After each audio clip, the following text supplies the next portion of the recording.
Rishi Agarwal TV25 में आपका स्वागत करता हूं और आज हम बात करने वाले हैं अपने क्वेश्चन एंड आंसर्स के तीसरे पार्ट की।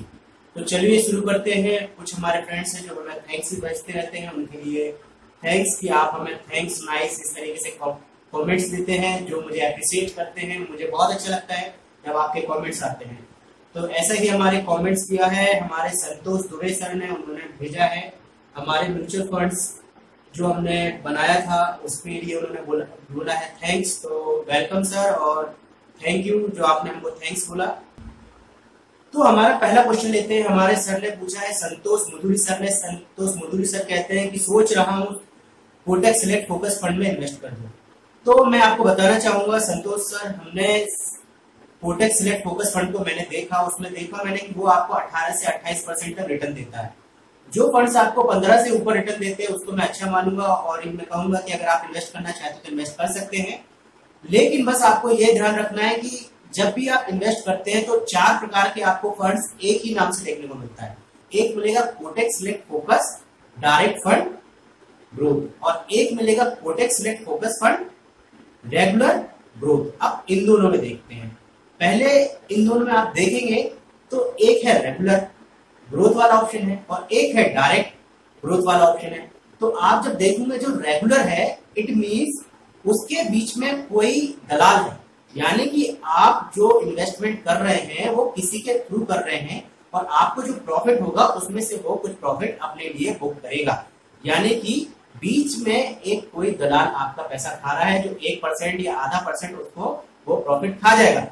और यानी कि मैं कहूँ मान लीजिए आप म्यूचुअल फंड बैंक के थ्रू खरीदते हैं तो वहां पर भी एक ब्रोकर है, broker it's the write name, broker है, वो आपको कुछ मार्जिन वो उसमें से ले लेगा। इसलिए आप सिलेक्ट ये करें कि आप रेगुलर वाला फंड ना खरीदें, डायरेक्ट फंड खरीदें। Okay sir. और चाहे तो आप मेरा वीडियो देख सकते हैं जिसमें मैंने बताया कि रेगुलर फंड और डायरेक्ट फंड में क्या डिफरेंस है।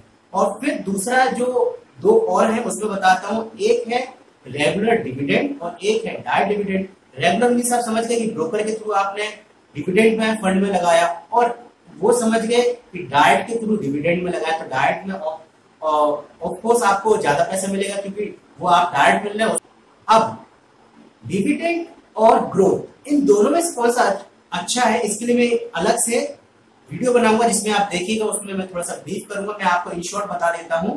तो डिविडेंड होता है, डिविडेंड में आपको कम प्रॉफिट होगा इन फ्यूचर और ग्रोथ में आपको ज्यादा प्रॉफिट होगा। उसका रीजन क्या रहता है, जैसे मान लीजिए आपने डिविडेंड का ऑप्शन लिया तो जो कंपनी को मार्जिन होगा उसमें से वो कुछ डिविडेंड में निकाल देगी। मान लीजिए आपने 100 रुपए लगाया, कंपनी को 10 रुपए का प्रॉफिट हुआ, उसने 10 रुपए का प्रॉफिट में से 5 रुपए डिविडेंड करके आपको दे दिया। तो डिविडेंड में उसने 5 रुपए आपको दे दिया तो आपको अब अगला जो आपका पैसा बचा है वो 105 रुपए आएगा, ना कि 110 रुपए। यहाँ पर आपको लॉस होगा क्योंकि वो आपको ब्याज के तौर पर आपको मिल गया। आपको जो उन्होंने से प्रॉफिट हुआ उन्होंने 5 रुपए आपको प्रॉफिट में दे दिया। तो फिर आपको या तो इन्वेस्ट करना पड़ेगा, वो ऑटोमेटिकली इन्वेस्ट नहीं होगा। तो इस तरीके से आपको प्रॉब्लम होगी। मैं आपको और अच्छे से समझाऊंगा, आप मेरा वीडियो देखिएगा डिविडेंड वर्सेस ग्रोथ। और साथ ही ग्रोथ में क्या होगा कि ग्रोथ में ये होगा कि आपका जो पैसा है जितना भी बढ़ेगा, मान लीजिए 100 रुपए आपने लगाया था और अगर 10 रुपए उस पर बढ़ जाता है तो वो 110 रुपए के ऊपर चलेगा, उसके ऊपर वो आपको इंटरेस्ट देगा। तो आपका टोटल पैसा आगे बढ़ता जाएगा, ना कि डिविडेंड ऑप्शन में आपको कुछ पैसा निकल गया और बाकी जो बचा उस पर आपको ब्याज मिल रहा है। तो इस तरीके से आप थोड़ा सा समझ सकते हैं। तो मैं आपको यही बोलूंगा कि अगर आपको कोटक सिलेक्ट फोकस फंड में इन्वेस्ट करना है तो Kotak select focus fund direct fund और उसका ग्रोथ ऑप्शन को आप लीजिएगा। संतोष सर, आशा करता हूँ आपको आपका आंसर समझ में आ गया होगा। मैंने आपको लिखित में भी दिया था, फिर भी अगर आपको थोड़ा सा कंफ्यूजन हो डिविडेंड और ग्रोथ के बीच में तो मैं जो वीडियो बनाने वाला हूँ डिविडेंड वर्सेस ग्रोथ फंड उसको आप देखिएगा, आपको थोड़ा सा और अच्छे से क्लियर कर दूंगा। अगला क्वेश्चन लेते हैं। हमारा दूसरा क्वेश्चन फिर संतोष मुदुरी सर ने पूछा है। सर पूछते हैं मुझे 5 लाख इन्वेस्ट करना है लमसम में, कौन सा बेस्ट म्यूचुअल फंड रहेगा? 1 लाख और 1 स्मॉल एंड 1 मिड कैप में बता दीजिए, क्या ये सही टाइम है इन्वेस्ट करने का? तो सर मैंने आपको रिटर्न में वैसे बता दिया था कि अभी मार्केट स्टेबल चल रहा है। क्या है कि अभी 30-31 चल रहा है। अगर आप अभी पैसा लगाएंगे तो म्यूचुअल फंड का एक सबसे बेस्ट थिंग ये है कि आप पैसा कभी भी लगाइए, आपका पैसा बढ़ेगा तो आपका पैसा बढ़ेगा। अभी भी अगर आप इन्वेस्टमेंट करेंगे तो भी आपका पैसा आगे बढ़ेगा, क्योंकि जो पोर्टफोलियो बनाते हैं म्यूचुअल फंड के जो म्यूचुअल फंड रहता है उसमें एक म्यूचुअल फंड में एक शेयर नहीं रहता, उसमें 5 से 7 कंपनी, 5 से 10 कंपनीज या वो जो फंड्स हाउस है वो चुनती है कितनी कंपनीज वो रखी हुई है। तो उनमें से जो फंड बढ़ रहा होगा, जो फंड उनको लग रहा होगा कि इसमें वो फ्यूचर और प्रॉफिट कमाएंगे, वो उसमें इन्वेस्ट करते हैं। इस कारण से म्यूचुअल फंड आगे हमेशा बढ़ता रहता है। लेकिन अगर आपको अधिक इन्वेस्टमेंट का प्रॉफिट चाहिए तो जब मार्केट डाउन होता है, जब मार्केट कम रेट पे होता है, तब आपको परचेजिंग करना चाहिए। अगर आप म्यूचुअल फंड में इन्वेस्टमेंट करना चाहते हैं तो अभी भी कर सकते हैं, लेकिन अभी आपका जो प्रॉफिट ऑफ मार्जिन होगा वो कम होगा। तो अगर आप सोचते हैं कि अभी के मार्केट में अगर आप इन्वेस्टमेंट करना चाहते हैं तो कैसे करेंगे, तो आप जो 5 लाख रुपए सोच रहे हैं इन्वेस्टमेंट करने के लिए, उसको कैसे करेंगे कि 5 लाख को 5 भागों में डिवाइड कर लीजिए और 5 म्यूचुअल फंड का चुनाव कीजिए और उसमें 5 म्यूचुअल फंड्स में आप पैसा लगाइए। 5 में आप नहीं करना चाहते तो 3 म्यूचुअल फंड्स का चुनाव कीजिए और ऐसी म्यूचुअल फंड का चुनाव कीजिए जिसमें आप सोचते हैं कि हाईएस्ट रिटर्न मिलेगा। अब वो हाईएस्ट रिटर्न के लिए मैंने एक वीडियो बना के रखा है कि how to get highest return in mutual fund, उसको देखिए। और अभी मैं रिसेंटली एक वीडियो अपलोड करने वाला हूं जिसमें बताऊंगा कि टॉप परफॉर्मर म्यूचुअल फंड्स कौन कौन से हैं। तो उन म्यूचुअल फंड्स में आप इन्वेस्ट कीजिएगा, आपको अच्छा रिटर्न मिलेगा। आशा करता हूं आपके क्वेश्चन का आंसर मिल गया होगा। अब अगला क्वेश्चन लेते हैं। प्रेसिडेंट साहब ये लिखते हैं, सर लंप सम में कैसे इन्वेस्ट करना है, प्लीज हेल्प। तो प्रेसिडेंट साहब इसके लिए एक सिंपल सा जो मैंने वीडियो बनाया था how to get highest return, उसको आप देखिए और उसमें आप कोई म्यूचुअल फंड चुनिए और उसके बाद आप मुझे लिखिए। अगर आपको उसमें से कोई प्रॉब्लम आती है कोई म्यूचुअल फंड लेने में या उस म्यूचुअल फंड से रिलेटेड आप पूछना चाहते हैं कि उसका फ्यूचर क्या होगा, तो मैं आपको जरूर आंसर करूंगा। अगला क्वेश्चन लेते हैं सोनू असेरी सर का। सर पूछते हैं, हेलो सर मुझे 20,000 रुपए म्यूचुअल फंड में निवेश करना है 5 साल के लिए, कौन सा म्यूचुअल फंड बेस्ट है। तो सर आप 20,000 रुपए इन्वेस्ट करना चाहते हैं तो मेरे ख्याल से आप लमसम इन्वेस्टमेंट करना चाहते हैं। और अगर आप लमसम इन्वेस्टमेंट करना चाहते हैं तो आप चाहे तो अभी इन्वेस्ट कर सकते हैं, आप चाहे तो जब मार्केट डाउन जाए तब इन्वेस्ट कर सकते हैं। अगर आपको उसमें से देखना है कि लमसम में कौन सा इन्वेस्टमेंट करना है तो मैं अभी रिसेंटली एक वीडियो अपलोड करने वाला हूँ कि टॉप जो म्यूचुअल फंड्स होंगे, टॉप परफॉर्मर म्यूचुअल फंड्स, उनके विषय में मैं आपको बताने वाला हूँ। उस वीडियो को आप देखिएगा, उसमें से चूज कीजिए। उसमें मैं आपको ऐसे म्यूचुअल फंड्स के विषय में बताऊंगा जो 30 से लेके 50% तक आपको म्यूचुअल फंड का रिटर्न देंगे। आशा करता हूँ आपको आपके क्वेश्चन का आंसर मिल गया होगा। लेते हैं अगला क्वेश्चन। तो ये अगला क्वेश्चन लेते हैं योगेश जायसवाल सर का। सर पूछते हैं कि उन्होंने हमारे सारे वीडियो देख लिए हैं, तो Yogesh Jaiswal sir very thank you, आपने हमारे सारे वीडियो देखे। और अब आप पूछते हैं कि इन्वेस्टमेंट करने के लिए महिंद्रा कोटक फंड में इन्वेस्टमेंट करना चाहते हैं, उनको क्या करना चाहिए। तो मैंने आपको एक नंबर दिया है सर जो आपको कोटक के लिए है, आप उस पर फोन लगाइए और आपको वेबसाइट भी मैंने लिख के दे दी है, उसमें आप फोन लगा के या उसकी वेबसाइट पर जाके आप कर सकते हैं। अगर उनका आपके यानी कि जिस शहर में आप रहते हैं वहां पर अगर उनका ब्रांच है तो आप उनके ब्रांच में भी जा सकते हैं, या फिर आपको मैंने जो नंबर दिया है, नंबर में बता देता हूँ 1800222626। इस पे आप अगर फोन करेंगे तो आपको आपके क्वेश्चन का आंसर मिल जाएगा कि आपको कैसे म्यूचुअल फंड में इन्वेस्ट करना है महिंद्रा के। और ये अच्छा फंड है, मैंने इसको देखा था, अच्छा फंड है ये। अब प्रेसिडेंट साहब बोलते हैं कि call me I want your advice. तो प्रेसिडेंट साहब वेरी सॉरी, क्या होता है कि अगर मैंने अपना नंबर दे दिया किसी को या फिर कोई किसी को मैंने फोन किया तो मैं पर्सनल एडवाइस कॉल करके नहीं दे सकता, क्योंकि मेरे पास भी मैं बहुत सारे काम करता हूँ, एक काम नहीं करता, तो मेरे पास बहुत कम समय होता है। आप भी देखेंगे अगर मेरा वीडियो आता है तो कंटिन्यूसली वीडियो नहीं आते, 7 दिन 8 दिन में एक वीडियो आता। आप पता है जब मुझे समय मिलता है, खास तौर से संडे के दिन मैं आपको बता पाता हूँ। तो वेरी सॉरी, मैं आपको कॉल करके नहीं बता सकता, लेकिन अगर आप मुझे लिखेंगे तो मैं जरूर आपके क्वेश्चन का आंसर दूंगा और वीडियो बनाऊंगा तो उसमें आपके क्वेश्चन का आंसर जरूर दूंगा। अगर आपको किसी भी प्रकार का क्वेश्चन हो आपके माइंड में कोई भी, तो मैं आप मुझसे जरूर पूछेगा, मैं आपको लिखित में भी दूंगा और आपको वीडियो बना के भी आपका आंसर थोड़ा सा अच्छे से बता पाऊंगा। अगला क्वेश्चन लेते हैं जय शाह सर का। जय शाह ने बहुत अच्छा ही क्वेश्चन किया है। सर शाह सर पूछते हैं कि जो हमको रिटर्न मिलता है म्यूचुअल फंड्स में वो एक्चुअली है क्या, क्या वो जो स्टॉक्स में पैसा लगाते हैं म्यूचुअल फंड्स उसी का बढ़ा हुआ दाम है। तो ये बहुत अच्छा क्वेश्चन है। जी हाँ, तो मैं आपको बताना चाहूंगा कि आपने मान लीजिए कोई म्यूचुअल फंड खरीदा, तो आप उसके म्यूचुअल फंड में जाके देख सकते हैं, उनका जो पोर्टफोलियो होता है वो पहले ही बता देते हैं जब स्टार्ट होता है उनका ईयर, फाइनेंशियल ईयर, कि वो किस किस म्यूचुअल फंड में इन्वेस्ट करने वाले हैं। मान लीजिए कोई 5 या 10 वो म्यूचुअल फंड चुन लेते हैं, वो साल भर उन्हीं म्यूचुअल फंड्स में इन्वेस्ट करते रहते हैं, क्योंकि सेबी की गाइडलाइन है कि आपको अपने इन्वेस्टर को बताना पड़ेगा कि आप किन किन फंड्स में पैसा लगा रहे हैं। तो आप उनके पोर्टफोलियो में जाके चेक कर सकते हैं कि वो किन किन स्टॉक्स में पैसा लगा रहे हैं, किन किन सेक्टर्स में पैसा लगा रहे हैं। और जी हाँ, आपने बिल्कुल सही बोला है जय सर, कि जो म्यूचुअल फंड में आपको प्रॉफिट मिलता है, तो जो स्टॉक्स में वो पैसा लगा रहे हैं उसमें जितना एक दिन में बढ़ता है पैसा, यानी कि उनको जितना उन स्टॉक्स में पैसा लगाने से उस दिन जितना प्रॉफिट होता है वही एनएवी में प्लस होके आता है। और अगर मान लीजिए जो उनके स्टॉक उन्होंने चुने हुए हैं, उन स्टॉक्स में अगर उनको उस दिन घाटा होता है तो वही वो एनएवी में माइनस करके दिखाते हैं।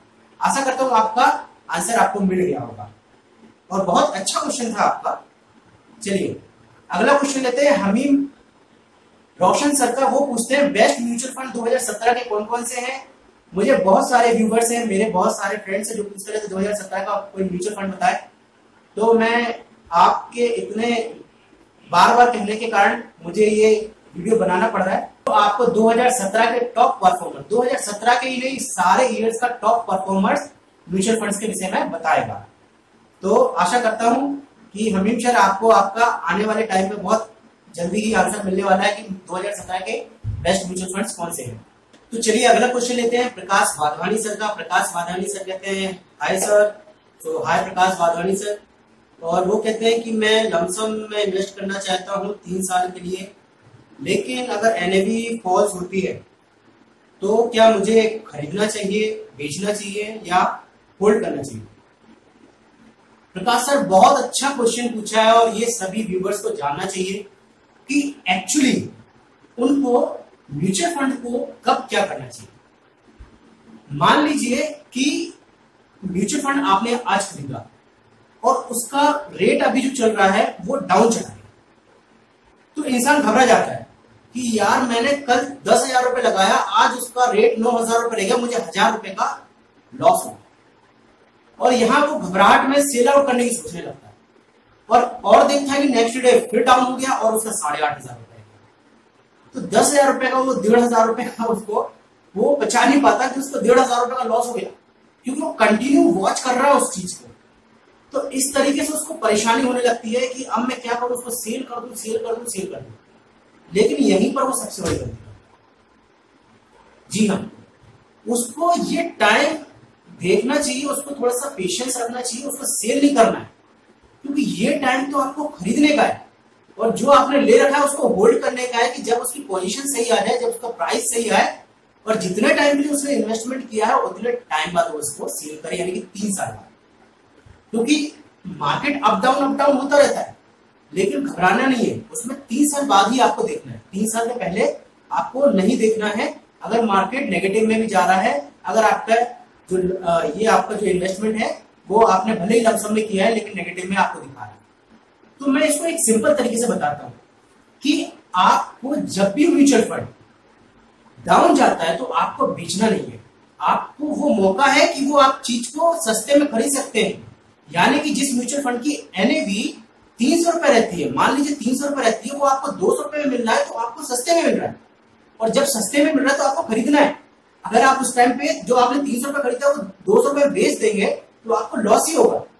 और आप घबराहट में कई लोग बेच भी देते हैं, और ये आपको करना नहीं है। आपको घबराना तो बिल्कुल नहीं है, घबराना बिल्कुल नहीं है, क्योंकि आपके लिए वो अपॉर्चुनिटी है कि आपको 200 रुपए में खरीदने को मिल रहा है और आपने जो खरीदा हुआ है उसको होल्ड कीजिए। अगर आपके पास और पैसा है तो उस टाइम पे वो उस एनएवी पे सस्ते का और खरीद लीजिए, ताकि आपको जो प्रॉफिट आने वाले टाइम में मिलेगा, तो जो आपने 300 रुपए में खरीद रखा है और जो आपको 200 रुपए मिल रहा है, तो 300 से प्रॉफिट मिलेगा ही मिलेगा, लेकिन जो 200 रुपए में खरीदोगे उससे बहुत ज्यादा आपको प्रॉफिट गेन होगा। तो आपको जब मार्केट डाउन जाता है, जब एनएवी गिरती है, तो आपने जो खरीद रखा है उसको होल्ड कीजिए और जो आपको सस्ते में मिल रहा है उसको आप खरीदिए और बेचिए तो बिल्कुल नहीं, क्योंकि अगर आपने बेच दिया तो आपको लॉस ही बुक करना पड़ेगा, प्रॉफिट आप बुक नहीं करेंगे। तो जब भी एनएवी नीचे जाती है आप खरीदें, और जो आपने खरीद रखा है उसको होल्ड करें। अगला क्वेश्चन है मिलिंद देवपुरकर सरकार ये पूछते हैं कि उन्होंने मई 17 में इन्वेस्टमेंट किया था 2 म्यूचुअल फंड्स में। जो उन्होंने 2 म्यूचुअल फंड में लमसम इन्वेस्टमेंट किया है, एक है डीएसबी और एक है Birla small and mid cap. तो जो DSB small and mid cap है और जो ये बिरला है वो अच्छे म्यूचुअल फंड्स है। उसमें से मेरा फेवरेट जो है वो है DSB small and mid cap. उसमें आपने 60,000 रुपए लगभग इन्वेस्ट किया है। तो DSB small and mid cap का जो मैंने पास्ट ट्रैक उसका परफॉर्मेंस रहा है वो है 30 से 40% तक का उसका मिनिमम उसने रिटर्न दिया। तो इतना रिटर्न बहुत होता है। तो अभी आपको घबराने की जरूरत नहीं है अगर वो आपको नेगेटिव दिखा भी रहा है, क्योंकि वॉरेन बफेट ने यह बोला है कि जब आप मार्केट में इन्वेस्ट करते हैं तो आप न्यूज़पेपर पढ़ना बंद कीजिए, उस चीज को लेके न्यूज पे ध्यान मत दीजिए और किसी के कहने पे मत चलिए। आप ये सोच लीजिए कि 3 साल के लिए आपके लिए मार्केट बंद हो गया। वॉरेन बफेट हमेशा यही करते थे कि जब भी वो इन्वेस्टमेंट करते थे तो उस स्टॉक को भूल जाते थे कि वो 3 साल के लिए उनको आप देखने वाले। क्योंकि अगर आप 3 साल के बीच में देखते रहेंगे कि अब गिर गया, अब बढ़ गया, अब गिर गया, अब बढ़ गया, तो आपको हार्ट अटैक होगा। मान लीजिए आपने 10,000 का आज लिया, कल उसका 8,500 हो गया, तो आपको टेंशन हो जाएगी। और कल मान लीजिए वो 7,000 रुपए हो गया, तो आपको हार्ट अटैक ही आ जाएगा। तो आप वो मत कीजिए, आप सिंपल चलते रहिए और जब उसमें 3 साल हो जाए तब आप उसको प्रॉफिट आपको नॉर्मली आपको देखने को मिलेगा। तो नेगेटिव आता है तो ये घबराने वाली बात नहीं है। ये अगर आपके पास पैसा है और नेगेटिव में दिखा रहे हैं कि एनएवी फॉल हुई तो आप और खरीदिए, ये आपके लिए अपॉर्चुनिटी है। ओके, तो आशा करता हूँ आप सभी को आपका आंसर मिल गया होगा। अगर आपको ये वीडियो पसंद आया हो तो प्लीज लाइक कीजिए, सब्सक्राइब कीजिए और शेयर जरूर कीजिएगा। Thank you.